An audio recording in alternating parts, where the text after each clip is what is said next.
Welcome back to Did You Know, a podcast by Partner Veterinary. In this series, we dive into everything veterinary medicine and everything partner. In each episode, we tackle some of the most common questions we hear, from HR to emergencies and everything in between. If it happens at Partner, we'll talk about it. So, when is a limp more than just a limp? You've seen it. Your dog takes a little longer to get up, hesitates at the stairs, a subtle hitch in their step that's gone by the afternoon. Easy to brush off, but for many dogs, those small signs point to elbow dysplasia, a developmental condition where the bones on the elbow just don't fit the way they should. Left alone, it means cartilage damage and chronic pain. Caught early, the story looks very different. Here to walk us through it is Dr. Dominic Valenzano, our newest board-certified veterinary surgeon at Partner in Frederick, Maryland. He built his research around this exact condition. We'll cover the signs, the diagnosis, the surgery, and the road to recovery. Let's get to it. My name's Dominic Valenzano. I'm a veterinary surgeon, and I'll be starting at Partner in April. Originally went to school thinking I wanted to be an architect, and happened to just get a summer job at a veterinary practice, actually in College Park, Maryland. And I loved it so much that I kind of changed my whole career path and ended up getting a degree in bioengineering, which then kind of helped me out as I got into vet school and stuff like that. So that's kind of how I got on the path to veterinary medicine and surgery in general. Dr. Valenzano, thank you so much for joining us today and taking the time to chat with us. Today, we're going to discuss elbow dysplasia in dogs. For someone who's never heard of this term before, how would you describe this to a pet owner? Yeah, so elbow dysplasia, it's basically a developmental condition where the bones of the elbow don't kind of grow and fit perfectly together. And so elbow dysplasia doesn't necessarily mean one specific problem. It's actually a group of a few different problems. So the common ones that we often talk about are something called a fragmented medial coronoid, which is like a little bone chip that comes off of one of the bones. Something called OCD, which is where there's erosions of the cartilage within the joint. There could be something called joint incongruity, which is, again, just the bones kind of growing at different rates and not being perfectly lined up. And then another portion, something called an ununited anchunal process, which is basically where another portion of one of the bones kind of fails to attach to the rest of it. And so what all these things do is they basically create pain, inflammation, and then they tend to progress to arthritis as the patient ages. Elbow dysplasia was the main focus of some of your research in vet school and residency. What made you so passionate about treating this condition? And do you have a memorable case that sticks with you? Yeah, so I actually kind of, when I mentioned the bioengineering aspect of my undergraduate degree, I think when I got to veterinary school, there were a lot of research opportunities in orthopedics, and a lot of them were biomechanical studies that were either looking to develop novel treatments for certain diseases. And one of the ones that I got into was a new treatment for elbow dysplasia. And I think because of my background, I was able to kind of blend like engineering and physics and, biological movement to kind of, maybe offer a little bit of different perspective than the general veterinary student. And then kind of from there, I just got more and more involved with orthopedics research, and several of my mentors during residency were heavily interested in elbow dysplasia as well. So I think just being able to learn from them over the years kind of got me more and more interested. Do you have a case that kind of sticks with you through the years? Yeah, not necessarily one specific case, but when I think of it, I can think of a few different cases that all kind of presented in different ways and all required different treatment. I think because the disease is so complex, that's probably part of what makes it interesting, but also frustrating to treat. Every patient probably might need a little something different. And even if you give the same treatment, they're all going to kind of respond in different ways. Yeah, I think that's part of, again, what I find interesting about it.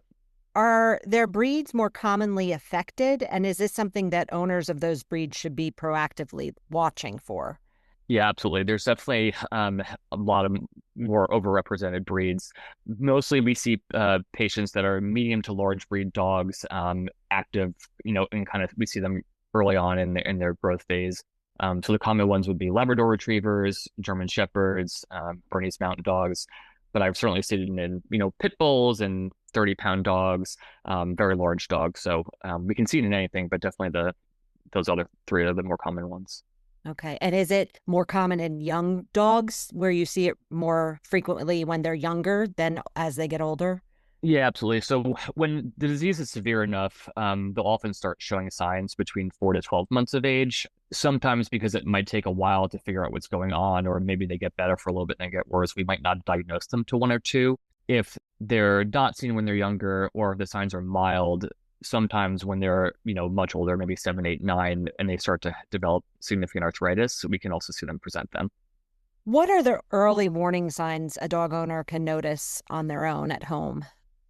Yeah, so I think if you have a young dog and you're starting to notice basically some sort of lameness in the front legs, that doesn't always mean that they're just going to hold up their paw or not want to use the leg at all.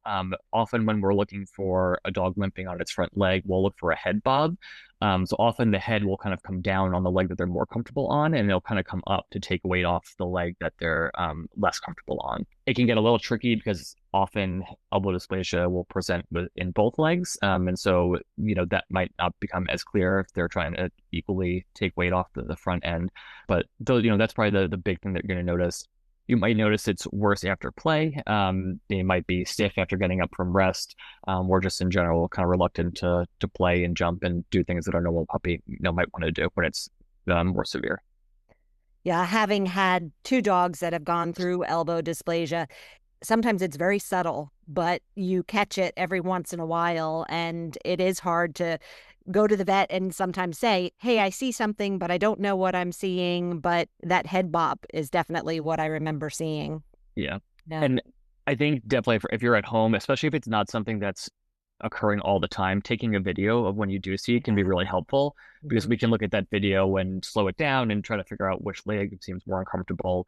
Because pretty commonly, dogs come to the vet, they're full of energy, they're super happy to be there, they're, young puppies, and they're not going to show the same signs that they might be showing at home. That's a good point. Yeah, I remember doing that, taking videos as we were walking, trying to capture it. Can you walk us through what happens when a dog comes in suspecting of a elbow dysplasia, and what does the diagnostic process look like? So usually the first thing is going to be a really thorough orthopedic exam. So we're going to want to watch them walk around. That's why sometimes the videos can be really helpful so we can see what they're doing at home as compared to kind of in the clinic. And then, we're going to make sure to kind of feel all the bones and joints in their legs, put them through, what we call like a range of motion. Some of the kind of common findings, will be like pain when completely flexing the elbow or extending it, when putting pressure on certain areas of the elbow as well. And it's also important because a lot of times this disease won't, if dogs have one type of orthopedic disease, that doesn't mean they don't have other ones. And so we've seen dogs with both problems in the elbows and the shoulders, or elbows and the wrists and things like that. So we definitely want to figure out where your pet might seem most comfortable and then kind of use that to narrow down the testing. X-rays are probably the more common way to start assessing for elbow dysplasia.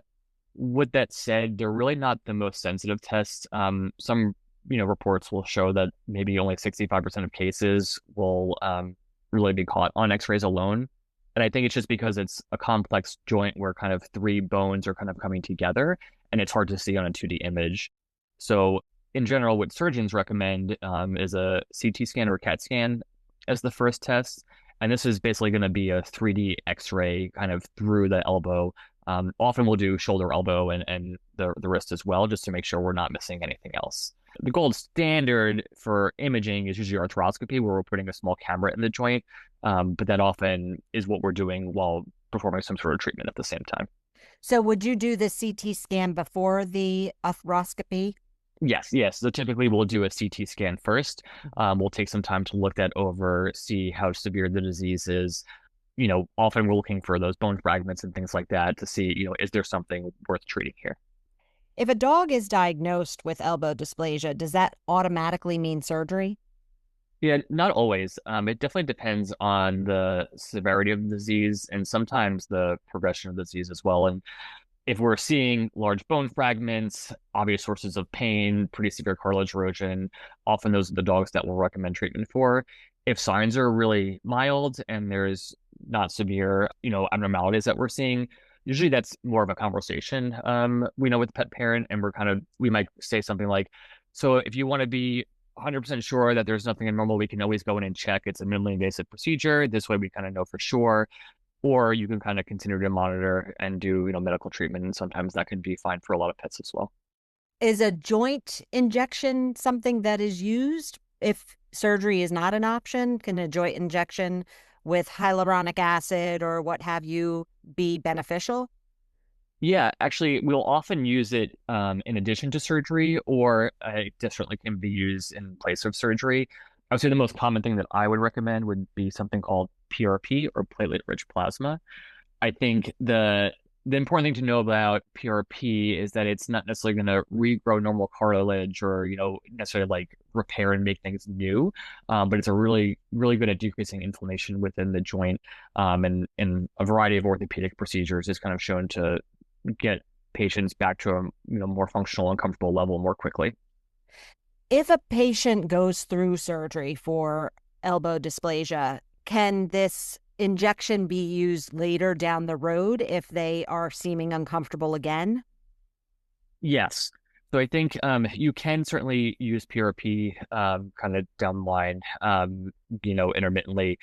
It is a low risk procedure, but you're basically using the patient's own blood, kind of spinning that down and separating out the platelet-rich plasma portion and then injecting that into the joint.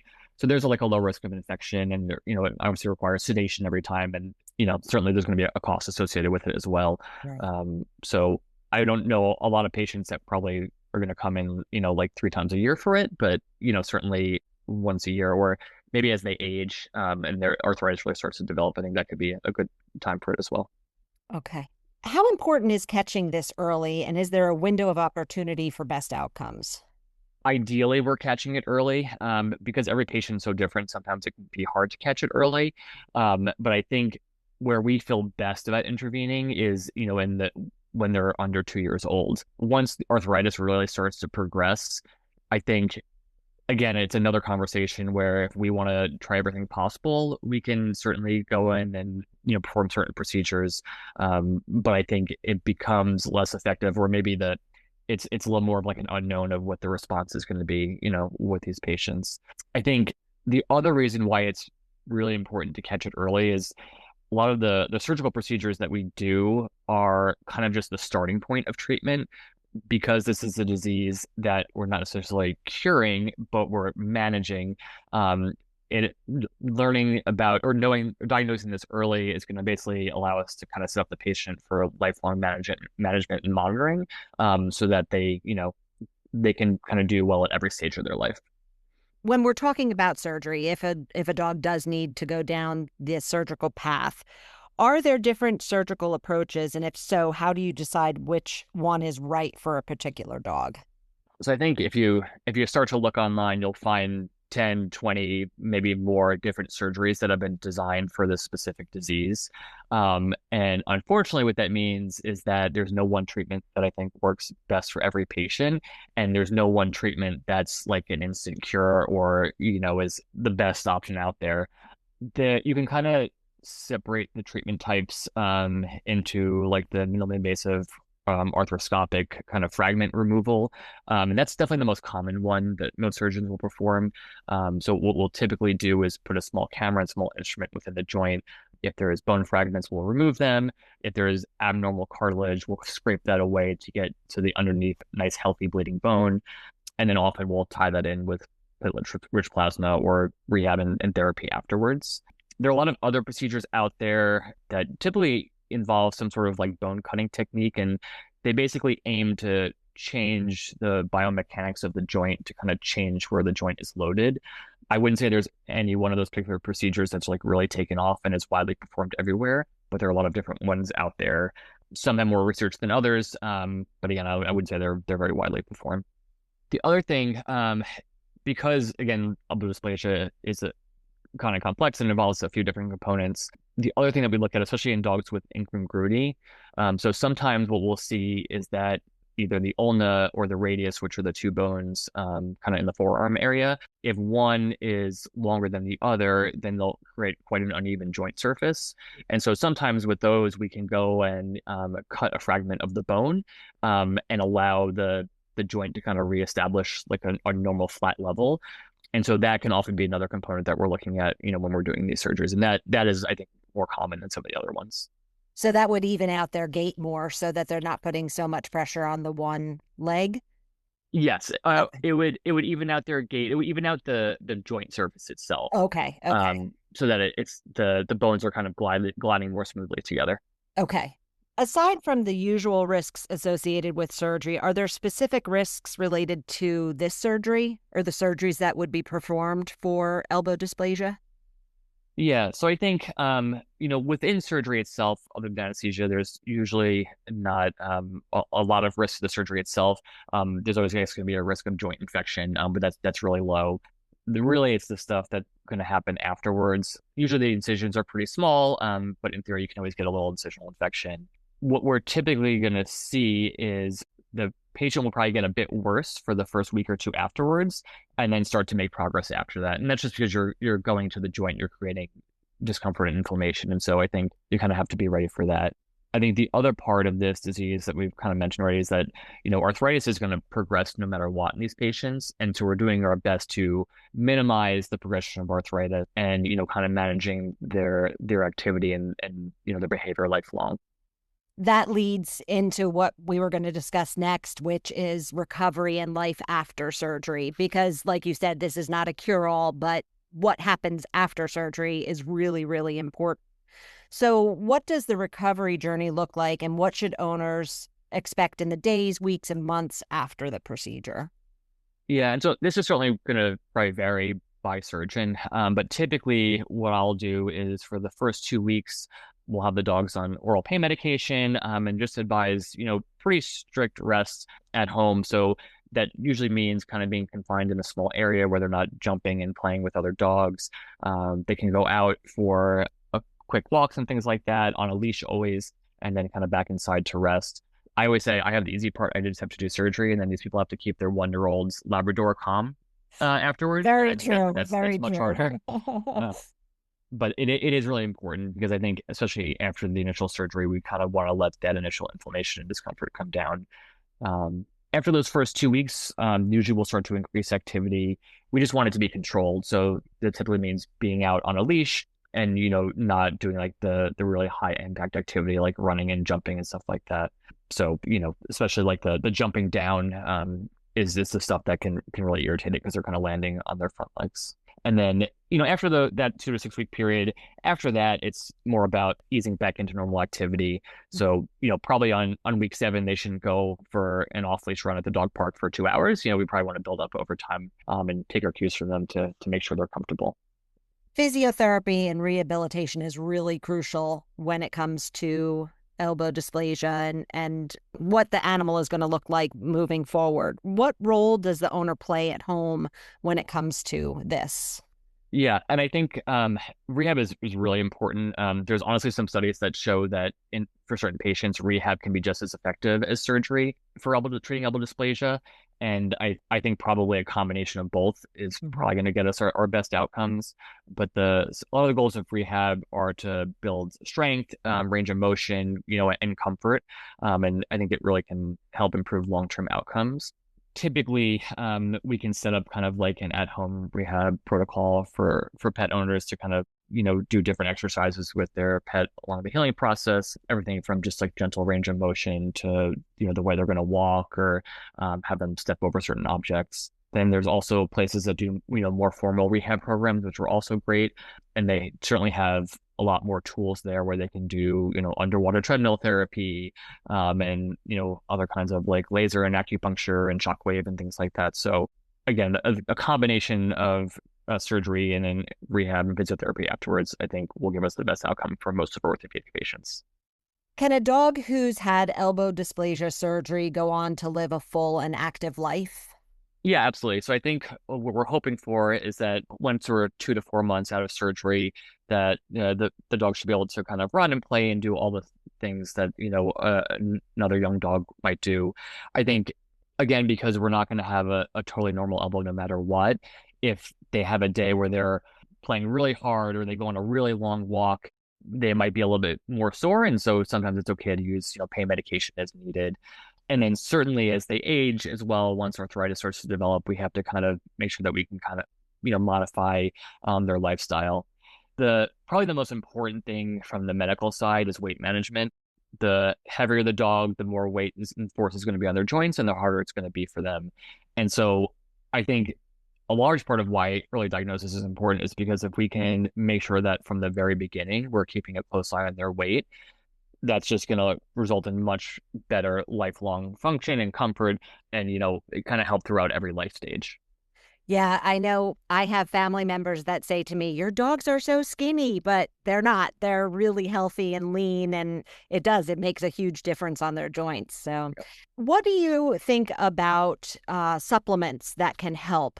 For instance, I have my guys on Adequan and Wellactin and Dosequin. What are your thoughts on stuff like that helping on a day-to-day?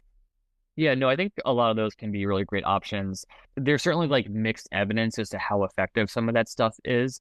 And a lot of it, especially like the omega-3s and stuff like that, are very, dose dependent. And some of the products that are regulated in others. But in general, things like, glucosamine, fish oils, Adequanas are all really helpful. There's some evidence that certain CBD supplements can be beneficial for dogs with arthritis as well. I think which is important there is that you're kind of researching the product that you're giving and making sure that, it's appropriate and safe for your pet. Right. If a listener is sitting at home wondering if their dog's limping, could be elbow dysplasia, what's your advice to them right now? I think a lot of times we get the question or we have owners wondering, is my dog actually in pain?